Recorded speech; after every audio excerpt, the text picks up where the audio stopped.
Hello guys, எல்லாம் எப்படி இருக்கீங்க? நல்லா இருப்பீங்க நம்புகிறேன்.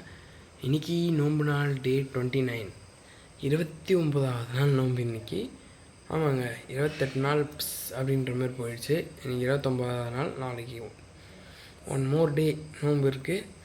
ஸோ வாங்க, இன்றைக்கி சகருக்கு என்ன, இஃப்தாருக்கு என்ன என்னெல்லாம் பண்ண போகிறோன்றதை பார்க்கலாம்.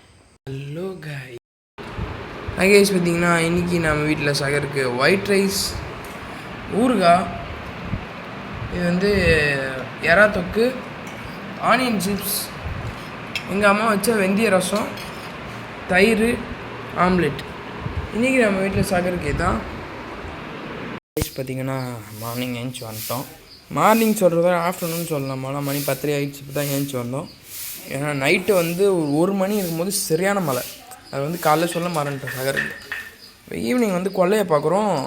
கொல்லையில் ஒரு அதிசயம் என்னென்னா, எங்கள் வீட்டில் சங்குப்பூ பூத்துருக்கு. வாங்க காட்டுறோம். பார்த்தீங்கன்னா இது எங்கள் வீட்டில் பூத்த முதல் சங்குப்பூ. ஹாய் கைஸ், பார்த்தீங்கன்னா ஈவினிங் ஆகிடுச்சி. நோம்பு திறக்க ஒரு 1 hour இருக்குது. ஆனால் என்ன ஸ்பெஷல் அப்படின்னு கேட்டிங்கன்னா, அப்படியே இருட்டிட்டு வருது. கருன்னு மேகம் இருட்டிட்டு வருது. அப்போனா இன்றைக்கும் மழை இருக்குது அப்படின்னு அர்த்தம். லைட்டாக இடி சவுண்டும் கேட்குது. மழை இருக்கட்டும். நோம்பு திறப்போம். 29வது நோம்பு. நீ நோம்பு திறக்க என்னெல்லாம் இருக்குன்னு வாங்க பார்ப்போம். யார் இப்போ காலேஜ் போலியா அப்படின்னு கேட்டிங்கன்னா, 4 நாள் லீவுன்னு போன வாரமே சொன்னேன்ல, அதான் இந்த வாரம் 4 நாள் லீவு. ஸோ வாங்க இன்றைக்கி நோம்பு திறக்க பார்ப்போம் ஸ்பெஷலாக என்ன இருக்குன்னு. இன்றைக்கி நம்ம வீட்டில் நோம்பு திறக்க நோம்பு கஞ்சி, பேர்ச்சம்பழம். இது நம்ம வீட்டிலே போட்ட வடைங்க. என்ன வடைமா இது? கீரை வடையா? என்ன வடை இது? கோசு வடை. கோசு போண்டாங்க.